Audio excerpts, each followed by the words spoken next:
एक बार फिर इंसानियत को धक्का लगा है।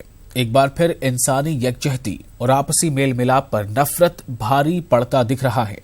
दुनिया का कोई भी खित्ता हो, हर जगह हजरत इंसान की शक्ल में औलाद आदम ही बसती है। फिर चाहे उसकी पहचान कुछ भी हो, उसका रंग कैसा भी हो, उसकी जुबान कुछ भी हो, उसका खान पान कैसा भी हो। जी हां, हम बात कर रहे हैं श्रीलंका की। श्रीलंका की सरजमीन आज सुर्ख हो रही है।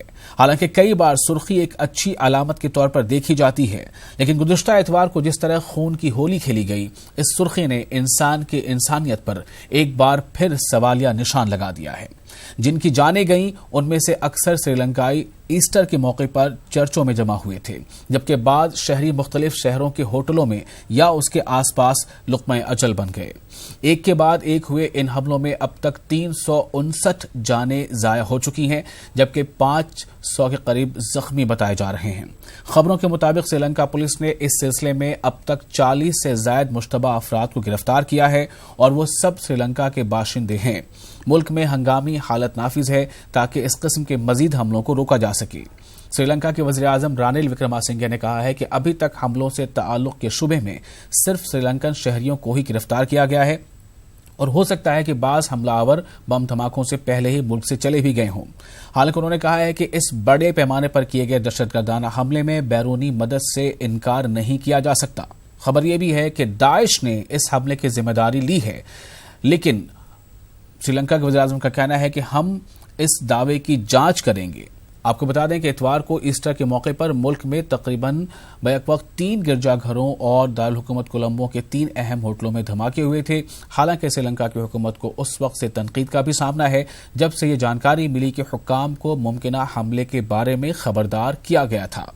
बड़े पैमाने पर हुई इन हलाकतों में कम से कम 10 हिंदुस्तानी बाशिंदे भी शामिल हैं, ऐसा बताया जा रहा है, और साथ ही 8 बरतानवी शहरी भी शामिल हैं। गुज़िश्ता महीने ही न्यूजीलैंड के क्राइस्टचर्च शहर में मस्जिदों में हुए हमले अभी लोग भूले भी नहीं हैं कि अब ये सानहा इंसानियत को झकझोर रहा है।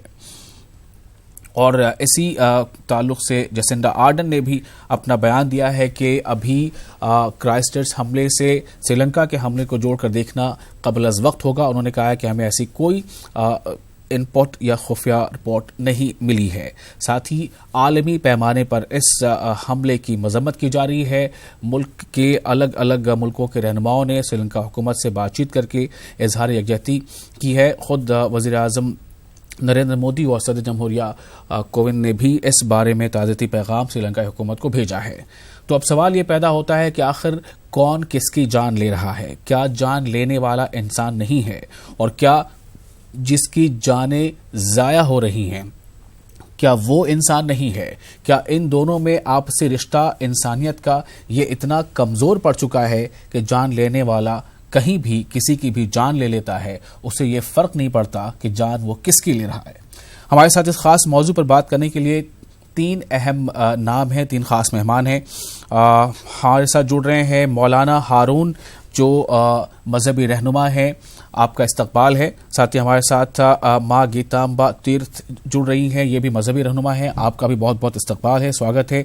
और रविंद्र सचदेव फॉरेन एक्सपर्ट हैं, वो भी हमारे साथ जुड़ रहे हैं। सबसे पहले रविंद्र सचदेव, मैं आपके पास आना चाहूँगा ये सवाल लेकर कि एक के बाद एक ऐसे हमले होते चले जा रहे हैं। ख़ास तौर से ये देखा जा रहा है कि पिछला कुछ ट्रेंड था जब बड़े मुल्कों में इस तरह के हमले ज़्यादा हो रहे थे, लेकिन अब जो हालिया 2-3-4 सालों में ऐसे हमले हो रहे हैं उनमें छोटे मुल्कों को निशाना बनाया जा रहा है।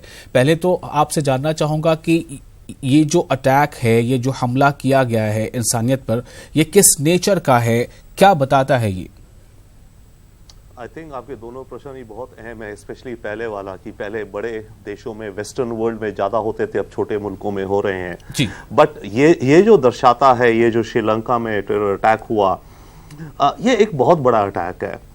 और अगर हम श्रीलंका को देखें तो देखिए, श्रीलंका की हिस्ट्री में उनकी अनफॉर्चुनेट सिविल वॉर रही है, बट पिछले कुछ 8-10 वर्षों से वहाँ शांति थी और एक देश अपनी पीसफुल आगे चल रहा था।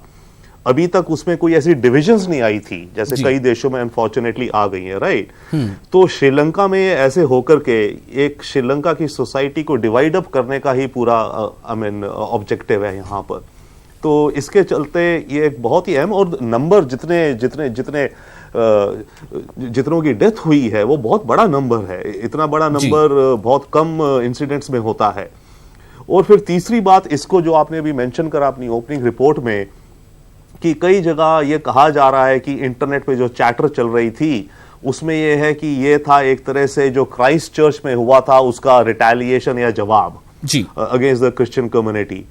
अब कहने को हो भी सकता है या नहीं भी, जरूरी थोड़ी है, उन्होंने कोऑर्डिनेट कर रहे हैं आपस में। ये तो जो हो रहा है, जो जहर फैल रहा है, ये जहर तो फैल रहा है इंस्पिरेशन का, ये दिमागी जहर फैल रहा है साहब, ठीक है ना।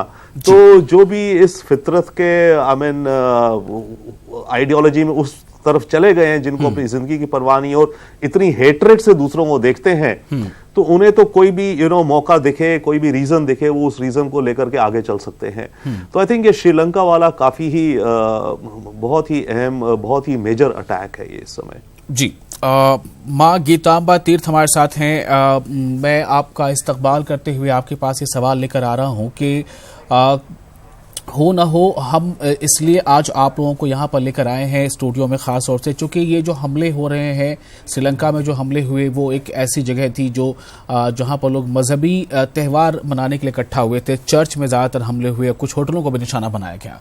क्राइस्ट चर्च में हमला हुआ था, वहाँ मस्जिद के अंदर जो इबादत में बहु लोग थे उनको निशाना बनाया गया।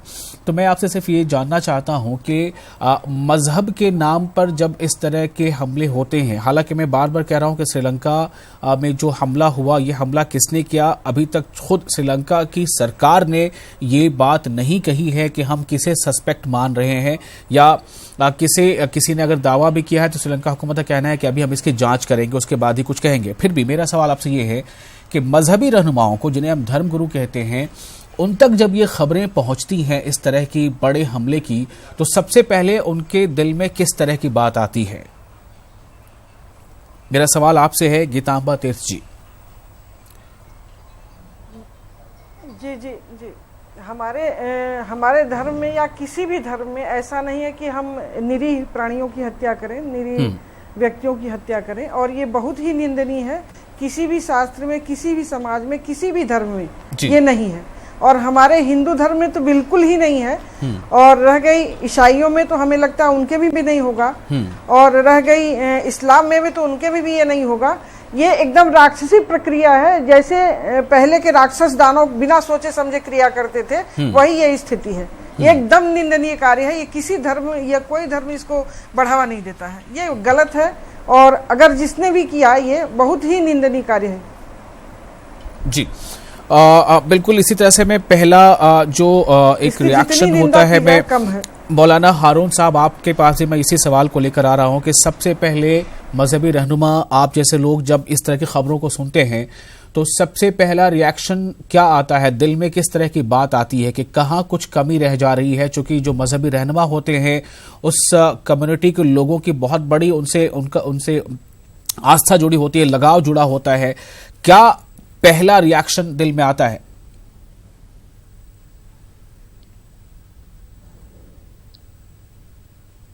हारून साहब का आपको मेरी आवाज मिल रही है? जी जी, बिस्मिल्लाहिर्रहमानिर्रहीम। देखिए, जो कुछ भी श्रीलंका में हुआ हम सब उसकी मजम्मत करते हैं और अफसोस भी करते हैं और निंदा भी करते हैं। जो हुआ बहुत गलत हुआ, और जिन लोगों ने किया उनको इंसान कहना भी गुनाह है। हमारे मजहब के अंदर अमन का पैगाम दिया गया है, सुकून का और आफियत का पैगाम दिया गया है, और जितने भी मजाहिब हैं सारे मजाहिब के अंदर अमन का, सुकून का, आफियत का पैगाम दिया गया है। कुरान मजीद के अंदर अल्लाह ताला ने इरशाद फरमाया, मन कतल नफ्सन बिगैर नफ्सिन औ फसादिन फिल अर्द फकान्नमा कतल अन्नास जमीआ, कि किसी इंसान ने अगर इंसान को कत्ल कर दिया तो गोया उसने पूरी इंसानियत को कत्ल किया, और अगर किसी इंसान ने किसी इंसान की जान बचाई तो गोया उसने पूरी इंसानियत की जान बचाई जी। और हजरत मोहम्मद सल्लल्लाहु अलैहि वसल्लम ने इरशाद फरमाया कि अल खल्क़ु अयालुल्लाह, कि सारी मखलूक, ये कुंबा, खानदान, जितनी फैमिली है, ये सब अल्लाह की एक फैमिली है, अल्लाह का कुंबा है। और हजरत मोहम्मद सल्लल्लाहु अलैहि वसल्लम ने इरशाद फरमाया कि तुम में सबसे बेहतर वो लोग हैं जो अल्लाह के कुंबे के साथ और ऊपर वाले के खानदान के साथ अच्छा सलूक करें, आफियत का, सुकून का सलूक करें, वो तुम में सबसे बेहतर हैं। ये तो एक बात हुई मजहब की तरफ से। दूसरी बात, जो कुछ श्रीलंका के अंदर हुआ वो बहुत ही गलत हुआ, उसकी हम सब मजम्मत करते हैं। और ये लोग इंसान नहीं जो करते हैं। जो आपने सवाल किया कि कहां से चूक होती है, तो मेरा ख्याल है कुछ लोग ऐसे हैं दुनिया के अंदर कि वो इस चीज को जो है गलत तरीके से उसको जो है पेश करते हैं कि जो है अगर तुम जो है इस तरीके से कर दोगे तुमको ये मिलेगा वो मिलेगा। लिहाजा कुछ लोगों के जहन को मैंड कर दिया जाता है और उनके जहनों को जो है गलत तरीके से इस्तेमाल किया जाता है। लिहाजा ये बहुत ही अफसोस की बात है। उसमें कोई जितने लोग भी हों, हिंदू, मुस्लिम, सिख, ईसाई, कोई भी हो, किसी की जान लेना, किसी तरीके लेना मजहब इस्लाम और किसी जो है मजहब का ये सेवा तरीका नहीं। जी शुक्रिया। अब मैं फिर से एक बार माँ गीताम्बा तीर्थ के पास जाना चाहूंगा। मेरा आपसे सवाल ये है कि जब कभी भी ऐसे मामलों पर किसी भी धर्मगुरु, किसी भी मजहबी रहनुमा से सवाल किया जाता है तो बड़ा साफ सीधा पैगाम और संदेश मिलता है कि इंसान को इंसान से नफरत करने की कहीं कोई गुंजाइश है ही नहीं। लेकिन अमल के तौर पे अगर आप देखें तो अमल यानी जो प्रैक्टिकली दिख रहा है समाज में वो बिल्कुल अलग है। हर जगह पर कैसे एक दूसरे के दुश्मन बने हुए हैं, नफरत और ये अशांति हर जगह पे है और उसका बहुत बार ऐसे मामले खुद हमारे अपने देश में भी देखने को मिलते हैं। तो अब मेरा आपसे सवाल है गीताम्बा तीर्थ जी के क्या ऐसे मामलों में कहीं कमी रह जा रही है? मजहबी रहनुमाओं की, धर्मगुरुओं की जो जिम्मेदारी है, क्या उसको निभाने में कुछ कमी रह जा रही है कि वो अपने अनुयायियों को वो संदेश, वो पैगाम ठीक से पहुंचा नहीं पा रहे? जी जी, हमारे धर्म में जो हमारे धर्मगुरु हैं जी, चाहे ईसाई के हों, चाहे हमारे हिंदू धर्मगुरु हों, चाहे मुसलमान धर्मगुरु हों, ये लोग बस मठ, मंदिर और मस्जिद तक रह जा रहे हैं, गिरजाघर तक रह जा रहे हैं, ये अपने सुख सुविधाओं तक रह जा रहे हैं। ये संदेश अपनी जनता तक दे ही नहीं पा रहे हैं कि हमारा धर्म क्या है। अगर हम गांव गांव, घर घर घूम करके अपने धर्म का प्रचार करें ये कि नहीं हमारे अंदर एक एकता होनी चाहिए, हमारे यहाँ अंदर हिंसा नहीं होनी चाहिए, हम किसी का भी हिंसा न करें, कहीं भी हम जाकर के किसी की हत्या न करें, तो ये जन जन तक अगर संदेश जाएगा तो शायद एक अच्छी सूचना समाज को मिल सके। लेकिन हम अपनी सुविधाओं को देखते हुए जितने भी धर्मगुरु हैं, चाहे वो ईसाई हो, चाहे वो पारसी हो, चाहे वो क्रिश्चियन हो, चाहे हम हो, चाहे मौलाना लोग हो, सब अपनी अपनी सुविधाओं को देखते हुए अपने मठ मंदिरों में बैठे हुए हैं, मस्जिदों में बैठे हुए हैं, गिरजाघरों में बैठे हुए हैं। कोई भी समाज के लिए सामने नहीं आ रहा है। जब तक ये सामने नहीं आएंगे धर्मगुरु, तब तक समाज सुधरने वाला नहीं है। जब तक ये एक जिहाद नहीं छेड़ेंगे कि हमें हत्या नहीं करनी है, हम किसी की भी हत्या नहीं करेंगे, तब तक कुछ भी समाज के लिए दे नहीं सकते हैं, कोई भी नहीं दे सकता है।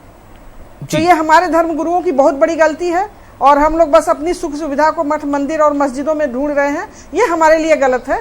हमें ये संदेश लेकर के एक बहुत बड़ी एकता बना करके इसके लिए अगर हम निकले तो शायद कुछ समाज को दे सकते हैं। जी चलिए मैं फिर से एक बार रविंद्र सहदेव के पास जाता हूं। रविंद्र सहदेव जी, ये तो हो गया वो पहलू जो हमारा करेक्टिव मेजर्स हो सकता है कि कोई भी शख्स वो कैसे एक मजहब के नाम का सहारा लेकर और ये समझ करके जो हम करने जा रहे हैं, दूसरों की जान लेने जा रहे हैं बेगुनाहों की, वो शायद हमारे धर्म या मजहब के लिए एक अच्छा है। ये कैसे हो जा रहा है, उसके लिए करेक्टिव मेजर्स हैं जो हमारे धर्मगुरु हैं, उनकी ये बहुत बड़ी जिम्मेदारी है। अभी गीताम्बा तीर्थ ये बात को मान भी रही है, लेकिन मैं आपके पास इस बात को लेकर आ रहा हूं कि बदलते वक्त में जब टेक्नोलॉजिकली काफी एडवांसमेंट आ गई है और बहुत तरह की इनपुट्स आ जाते हैं, खुद इस मामले में श्रीलंका के बारे में कहा जा रहा है कि there were enough inputs and alerts regarding that. उसके बावजूद अगर ये चीजें होती हैं तो क्या इसे एक हुकूमत की फंक्शनरी की नाकामी मानी जाएगी, या फिर ऐसा कि काफी लंबे अरसे से श्रीलंका में ऐसे मामलात नहीं हो रहे थे, इसलिए एक तरह का एक कॉम्प्लेसेंस था कि कुछ नहीं हो सकता या कुछ नहीं होगा? Definitely I think part of the answer तो जो है वो यही है कि श्रीलंका में कुछ हद तक कॉम्प्लेसेंसी थी, राइट। उन्होंने एंटिसिपेट नहीं करा होगा सीरियसनेस ऑफ द थ्रेट जो उन्हें मिल रही थी। सेकेंडली डेफिनेटली उनका शॉर्टफॉल है, नेग्लिजेंस है, मिस्टेक है श्रीलंका की। मैं एक पॉइंट और कहना चाहूंगा एंड देन आपका एक और आंसर करूंगा। अभी जो आप हमारे धर्म गुरुओं से बात कर रहे थे, मेरे ख्याल से जो संदेश हमारा जाना चाहिए हमारे धर्म गुरुओं से, किसी से भी, एक सिंपल होना चाहिए, लिव एंड लेट लिव। हम सब कहते हैं जी हमारा धर्म बड़ा अच्छा है, हमारा एक ही रास्ता है, ठीक है, आप अपना धर्म अच्छा मानो एंड ऑल, पर एक चीज आप अपने फॉलोअर्स में ये प्रमोट करो कि लिव एंड लेट लिव। दूसरे को भी आप जिंदा रहने दो, उसको भी अपने रास्ते रहने दो, मतलब जियो और जीने दो। जी एग्जैक्टली, जियो और जीने दो। और ये मैसेज अगर हमारी आउटरीच करें, जैसे अभी मेरे से पहले स्पीकर बोल रही थी, मेरे ख्याल से बहुत ही इंपॉर्टेंट रहेगा। बट जरूरी नहीं है कि इससे सारा कुछ जीरो हो जाएगा।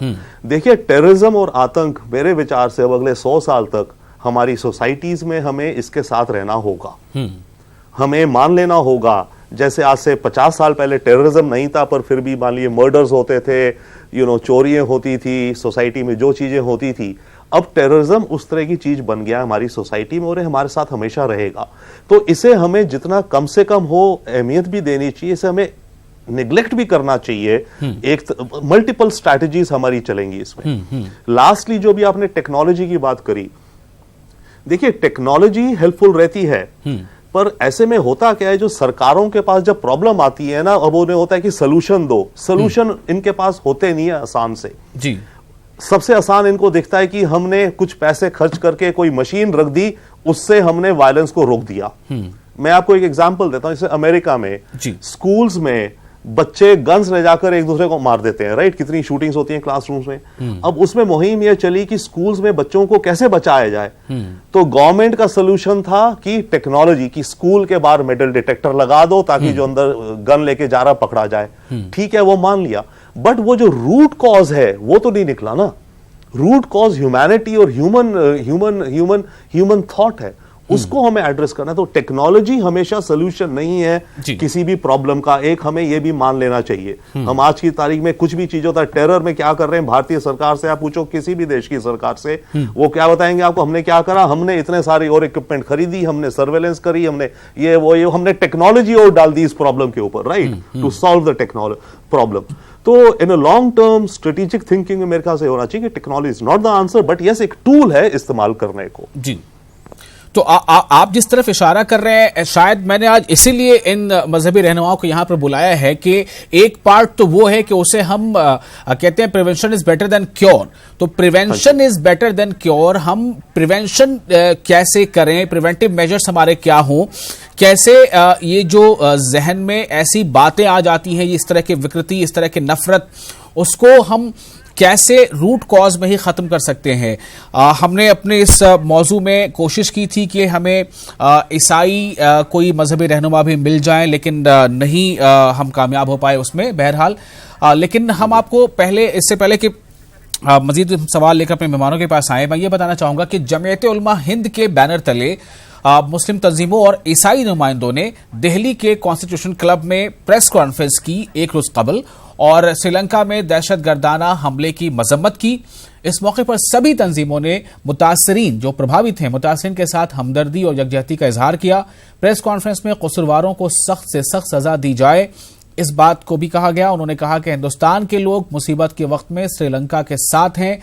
जालिम का मजहब जुल्म करना होता है, इसकी कोई शनाख्त नहीं होती। भले वो खुद को किसी भी मजहब से जोड़कर बताए, लेकिन अगर वो जालिम है, जुल्म करने वाला है, तो उसका मजहब जुल्म करना ही होता है। वो फिर अपने आप को ना ये कह सकता है कि मैं एक अच्छा हिंदू हूं, या एक अच्छा मुसलमान हूं, या एक अच्छा ईसाई हूं, या फिर एक अच्छा सिख हूं या बौद्ध हूं, कुछ भी। तो क्या कहा वहां पर, किस तरह से इस मामले को कंडेम किया गया। एक रोज कबल दिल्ली में प्रेस कॉन्फ्रेंस हुई थी, मैं वो बयान सुनाता हूं। श्रीलंका के लोगों से अपने आप को जोड़ना मांगते हैं। हम उनके दुख में उनके साथ हैं। जिस तरीके से वैश्याना तरीके से ये बम ब्लास्ट हुए उसकी निंदा करते हैं और यकीन है हमको कि श्रीलंका की सरकार जो भी दोषी हैं उनको पकड़ेगी और जो भी सज़ा उनके न्याय में होती है देगी। वॉशिंगटन पोस्ट ने ये बात छापी हुई है कि जो इनपुट्स दिए गए हैं वो इंडिया ने दिया है, वो इंडियन इंटेलिजेंस एजेंसी ने दिया है। तो ये बात सोचने की है। और वॉशिंगटन पोस्ट कोई ऐसा कोई अखबार नहीं है, बहुत ही एक इंटरनेशनल अखबार है। ऐसी न्यूयॉर्क टाइम्स जो है एक इंटरनेशनल अखबार है। जब ये लोग कुछ छापते हैं तो सोच समझ के छापते हैं और हमको अब इसको सीरियसली लेना चाहिए, इसलिए जल्दबाजी नहीं करनी चाहिए। जिन्होंने किया उनको बदतरीन सज़ा मिलनी चाहिए, कोई बख्शिश नहीं होनी चाहिए।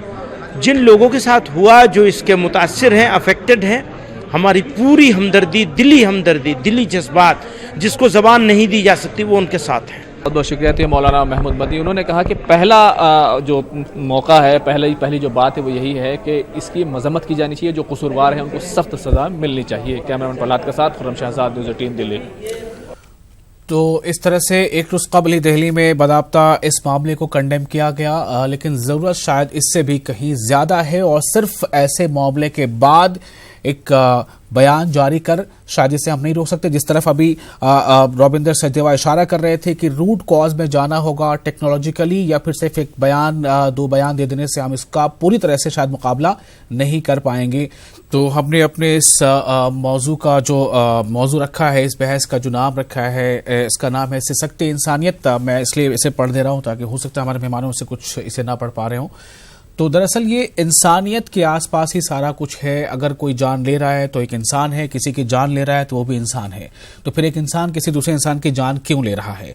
और जब वो जान लेता है या किसी की भी इस तरह की जब बड़ी हलाकतें होती हैं और वहाँ पर सहारा या नाम अगर किसी मजहब का आता है, तो इससे सवाल खड़ा होता है कि आखिर उन्हें किस तरह की गाइडेंस मजहबी रहनुमाओं से मिल रही है।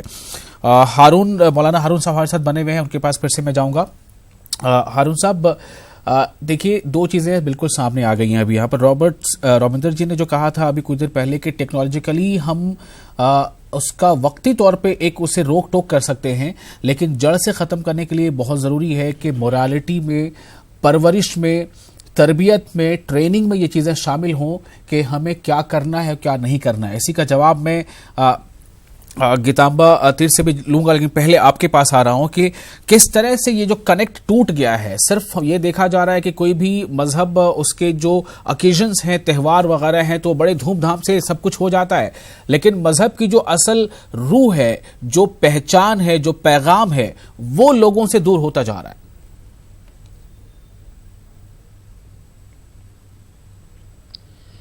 इससे पहले जी बोलिए हारून साहब। हारून साहब, आपको आवाज मिल रही है? जी, इससे पहले अभी बात आई जो है कि किसी भी मजहब की तालीम नहीं है, कोई भी मजहब ये चीज नहीं सिखाता है, उसके बावजूद ऐसा क्यों हो जाता है। अभी बहन ने बहुत अच्छी बात कही इसमें कि सबसे कमी तो हम लोग की है जो धर्मगुरु कहलाते हैं अपने आप को, जो किसी भी हैसियत से समाज के बीच में रहते हैं। सबसे बड़ी तो कमी हम लोग की कि हम जो है इस चीज का पैगाम और इस मैसेज को हम इंसानियत तक बता नहीं पा रहे हैं और उनको हम समझा नहीं पा रहे हैं। तो ये सिर्फ डिबेट के ऊपर बैठ जाना और इसकी मजम्मत कर लेना ये तो वक्ती हुआ। हमें चाहिए कि इस जिम्मेदारी का बेड़ा लेकर एक मुहिम छेड़ी जाए, जिस मुहिम का आगाज अपने घर से करना चाहिए, अपने बच्चों को समझाना चाहिए कि ये इंसान किसे कहते हैं, हैवान किसे कहते हैं। जो इंसान किसी की जान ले ले वो जो है इंसान हो ही नहीं सकता, वो हैवान है, वो जानवर है। और जो इंसान इंसान की जान को बचा ले वो उसको इंसानियत कहते हैं। तो घर से मुहिम को छेड़कर अपने बच्चों से लेकर पूरी दुनिया की हमें जो है एक इरादा, एक नियत, ऐसा हमें मुहिम चलानी चाहिए जी कि अगर हम टीचर हैं तो बच्चों को बताएं, अगर हम जो अपने मोहल्ले के अंदर हैं तो दोस्तों को बताएं कि भाई देखो इंसानियत किसे कहते हैं, क्या सही है क्या गलत है। जो दुनिया के अंदर दहशतगर्दी के नाम के ऊपर हो रहा है, इससे क्या नुकसानात हैं, क्या पैगाम जाता है। तो मैं चाह रहा हूं कि हम लोग जो है फील्ड के अंदर जाकर भी, आवाम के अंदर जाकर भी, और जिस डिपार्टमेंट के अंदर हम लोग हैं वो वहां तक इस बात को पहुंचाना चाहिए और जमीनी स्तर के ऊपर इस काम को करना चाहिए। जी, कैसे कर पाएंगे? आपने इसको जनरलाइज कर दिया, बहुत अच्छा किया कि सबको इस बात जिम्मेदारी का एहसास हो, एक पेरेंट्स को भी, टीचर्स को भी, डॉक्टर को भी, इंजीनियर को भी, हर जगह पे। लेकिन मेरा खास तौर से सवाल इस बात को लेकर है कि मजहबी रहनुमा इस बारे में क्या करें?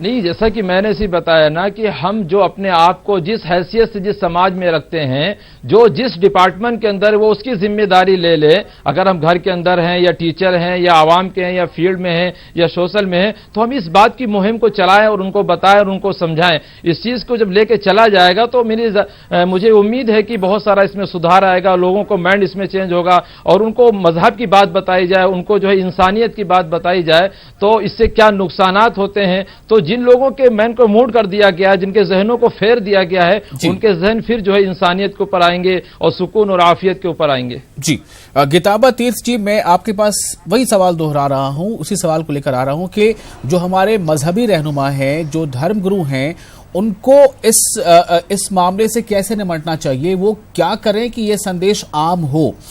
मतलब आप देखिए अक्सर हिंदुस्तान में तो खास तौर से अक्सर हर चौथा, पांचवा जो और तीसरा जो कोई उत्सव हो रहा होता है वो किसी न किसी धर्म से जुड़ा होता है, और ऐसे अक्सर धार्मिक अवसर पर, धार्मिक मौकों पर 1000, 2000, 10,000, 20,000 को लोग जो है कहीं बैठकर कुछ सुना रहे होते हैं, कुछ बता रहे होते हैं। तो धर्म का ज्ञान जब यहाँ पर देने का मौका होता है, क्या इन मौकों को हम ऐसे संदेशों को आम करने के लिए इस्तेमाल नहीं कर सकते?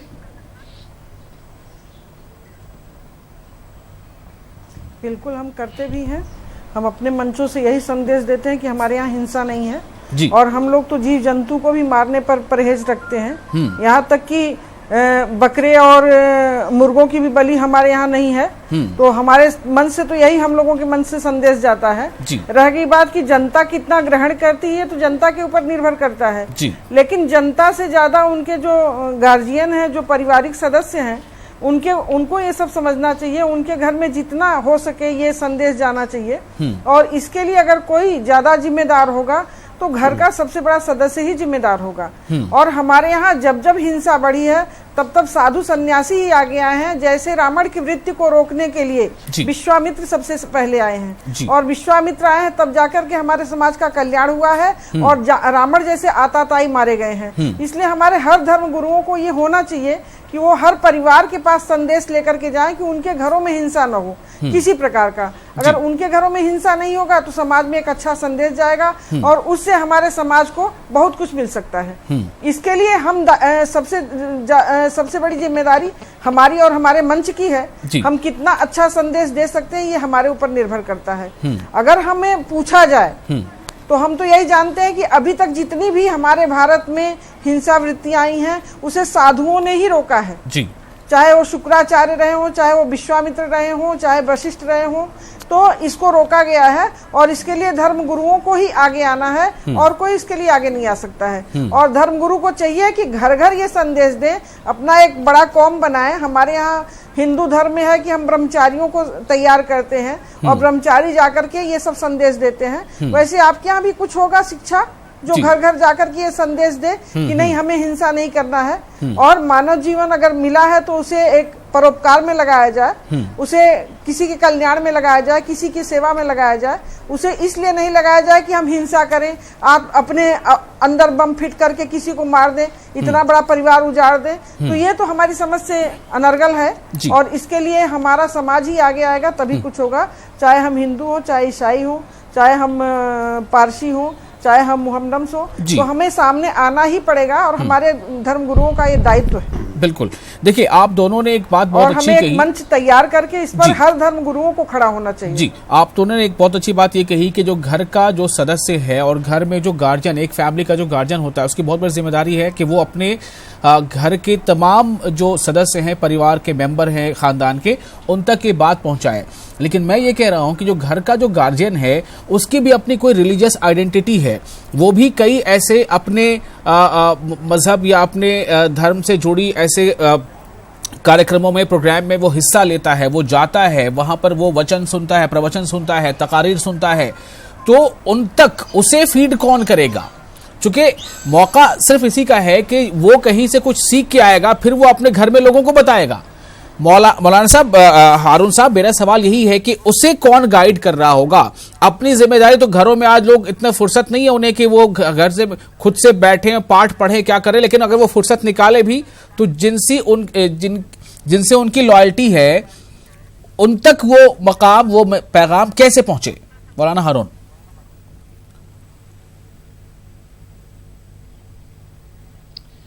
देखिए, आपने जो एक बात कही कि हम धर्मगुरु हैं, हम जो है डिबेट के ऊपर जाते हैं, तकरीर करते हैं, वंच करते हैं, सारी चीजें करती हैं, तो हमारा एक इशू ये भी होना चाहिए, हमारा एक इशू ये भी होना चाहिए जहां हम तमाम तरह की बातें करते हैं, मुख्तलिफ बातें करते हैं, उस चीज में हमें जो है कुरान से और हदीस से इस चीज को मतलब खास तौर से इस ऐलान को भी करना चाहिए कि जो है मजहब इस्लाम के अंदर और सारे मजहब के अंदर कैसे इंसान को रहना बताया गया, कैसे उसको जो है चलना बताया गया है, क्या चीजें उसके सामने गलत हैं, क्या चीजें उसके सामने जो है बुरी हैं। ये हमारा एक इशू होना चाहिए, एक पैगाम होना चाहिए जिसको हम हर मंच से कहीं भी हम जाएं तो हम इस चीज को वाज़ेह करें और इसका ऐलान करें।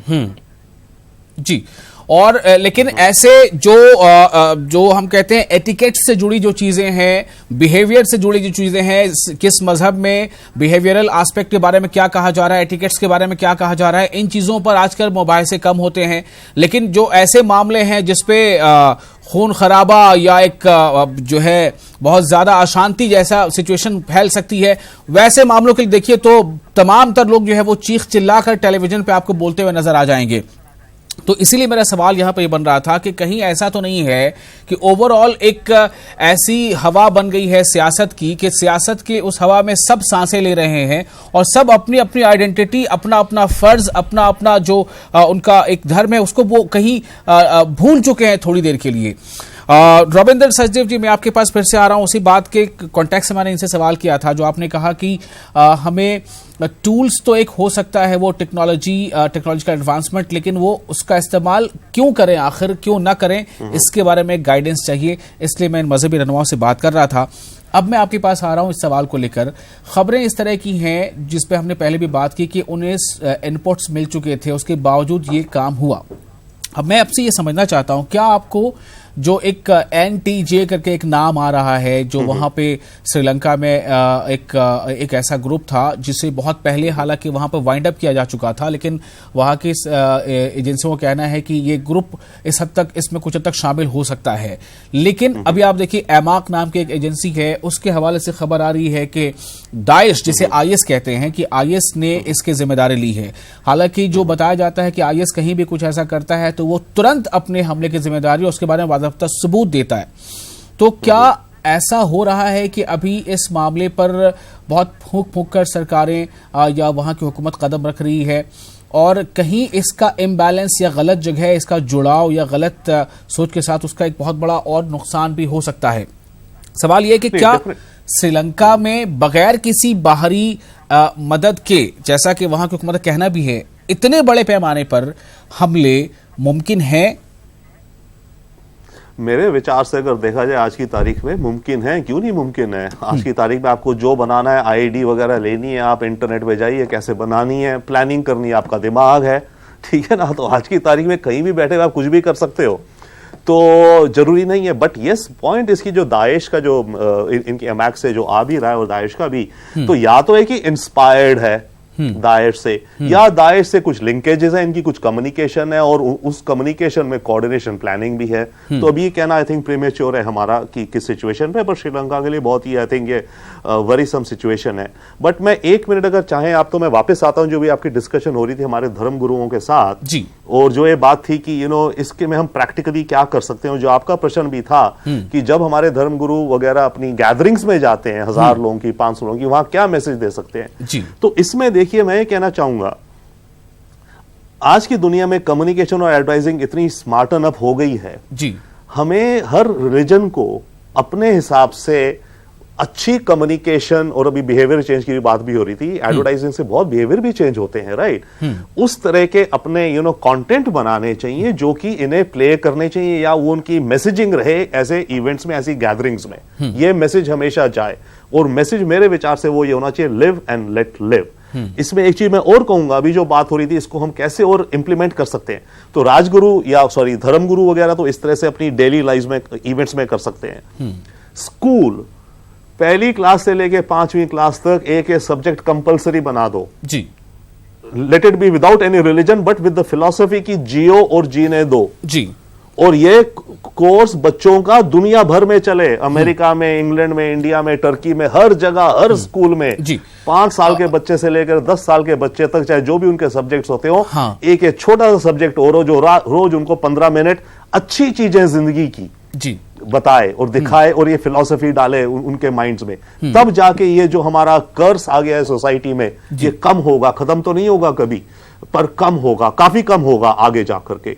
तो मेरे ख्याल से ये 2 स्ट्रैटेजीज, एक हमारे बच्चों में, और ये फिक्स्ड और एक तरह का मतलब सर्टिफिकेट रिक्वायर्ड हो, अगर नहीं हुआ तो आप अगली क्लास में जा नहीं सकता वो बच्चा, ओके, फिक्स स्टैंडर्ड के साथ होना चाहिए। एंड सेकेंडली, ये जो हमारे धर्म गुरुज को जहां जहां अपॉर्चुनिटी मिले वहां पर इफेक्टिव लैंग्वेज में, आजकल आप स्किट्स बना सकते हैं, आप कितनी ह्यूमरस सटायर जो भी आप यूज कीजिए, आप ये मैसेज निकालिए। कोई टॉप से टॉप एडवर्टाइजिंग एजेंसीज लीजिए, इंडिया की बात नहीं है तो दुनिया की प्रॉब्लम है, विश्व की प्रॉब्लम है, ओके।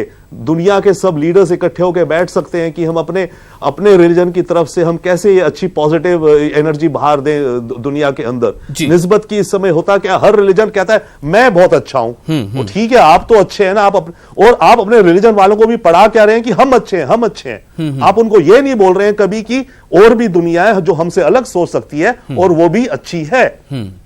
सबसे बड़ी आई थिंक गैप यहां पर हो रहा है हमारी रिलीजियस कम्युनिकेशन में ही है, तो इसको एड्रेस करना है ना। आप और मैं बैठे हम कहें जी हम बहुत अच्छे हैं, हम बहुत शांत हैं, मान लिया ठीक है, पर हम ये तो नहीं कह रहे कि इस कमरे के बाहर जो और लोग हैं वो कैसे, हम उनके बारे में कुछ कह ही नहीं रहे, उसके बारे में गलत ओपिनियन बनते जाते हैं जी। हर रिलीजन में ये हो रहा है। सो ये जो साइलोज बना लिए रिलीजन ने अपने को कहते हुए कि हम अच्छे, और इंटरफेथ डायलॉग करके हम कर सकते हैं, ये डिसॉल्व होना चाहिए कुछ हद तक जी। मौलाना हारून, इस बारे में मजीद आपसे सवाल यही है कि हम अच्छे हैं, या हमारे मजहब में ये बताया गया है, हमारे कुरान में ये है, या हमारे गीता में ये है, या फिर हमारे बाइबल में ये है। बाइबल में भी वो है, ठीक है, कुरान में भी है, अच्छी बात है, लेकिन सवाल ये पैदा होता है कि उसकी तर्जुमानी जो लोग कर रहे हैं, जिन लोगों पर आम लोगों की निगाहें हैं कि ये हमें बताते हैं कि बाइबल में क्या है, ये हमें बताते हैं कि गीता और रामायण या फिर कुरान में क्या है, क्या वो अपने इस फर्ज से थोड़ा मतलब उनका फर्ज अभी और ज्यादा मजीद नहीं बढ़ गया है कि वो खुद अपने तौर पे इनिशिएटिव लें और इस अहम जिम्मेदारी को आगे बढ़ाएं? सिर्फ ये कह देना कि कुरान में ये है, हदीस में ये है, या कोई ये कह दे कि बाइबल में ये है और रामायण में ये है, उसका इम्प्लीमेंटेशन कैसे आगे हो सकता है? जो अभी रविंदर जी कह रहे हैं कि हमें कई ऐसे मौके को बाकायदा इस्तेमाल करने के लिए एक प्लानिंग बनानी पड़ेगी जहां पे हम एक खास तरीके से इस तरह के मैसेजेस, सोशल लिविंग के या जिए और जीने दो के आसपास मुनहसर मैसेजेस को आम कर सकें। मौलाना हारून जी, मेरे समझ से अभी इस जिम्मेदारी को हम पूरी तरीके से निभा नहीं पा रहे हैं, और जिस स्तर पर हमें मेहनत करनी चाहिए और जो अपनी बात हम आवाम तक पहुंचा सकें, उसमें बहुत कमी अभी यहाँ तक हम लोग पहुंच नहीं पा रहे हैं। तो भाई ने बहुत ही अच्छी राय दी कि जैसे स्कूल के अंदर इस चीज़ को कंपल्सरी कर दिया जाए कि एक कोर्स से 5 क्लास तक जो है इस चीज़ को पढ़ाया जाए कि जियो और जीने दो, इस तरीके का जो है, ताकि 5 साल तक बच्चे को इंसानियत पढ़ाई जाए, बताई जाए, एक पीरियड इसका भी होना चाहिए जी। इसी तरीके से मैंने पहले कहा था कि हम जिस महफिल के अंदर जाएं, जिस डिपार्टमेंट के अंदर हो, हम इस जिम्मेदारी को अपनी लें और उनको बताने की पूरी कोशिश करें कि जो है जहां हम बयान तकरीर करें, जहां पे हम जो महफिल में जा रहे हैं, जहां हम जो है सोसाइटी में जा रहे हैं, अपने दोस्तों के अंदर जा रहे हैं, तो हम एक अच्छे पैगाम को लेकर चलेंगे तो इससे बहुत ज्यादा फायदा हो सकता है। मुझे लग रहा है कि इसके अंदर बहुत ज्यादा हम लोग काम कर सकते हैं। तो अभी तो इस मामले में हम लोग बहुत पीछे हैं, जिस स्तर पे काम करना चाहिए हम लोग नहीं कर पा रहे हैं।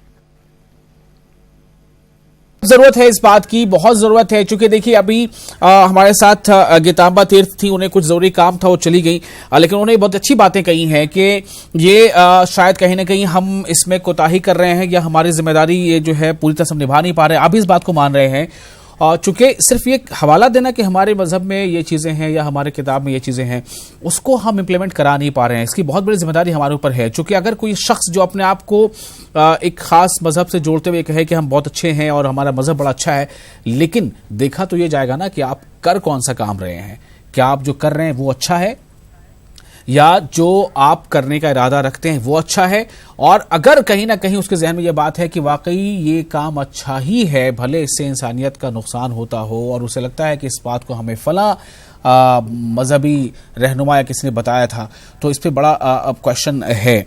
और इसलिए बहुत बड़ी ये वक्त की ज़रूरत है कि न सिर्फ ये कि हुकूमती सतह पर उसे टेक्नोलॉजिकली और हुकूमती सतह पर हम अलर्ट रहें, हमारी हुकूमत या दूसरी तमाम मुल्कों की हुकूमत, बल्कि कोई भी ऐसी बात जो नफरत के साथ परवान समाज में चल रही हो, उसे मजहबी रहनुमाओं की बहुत बड़ी जिम्मेदारी है कि उसे कैटर करें, उसमें गौर करें।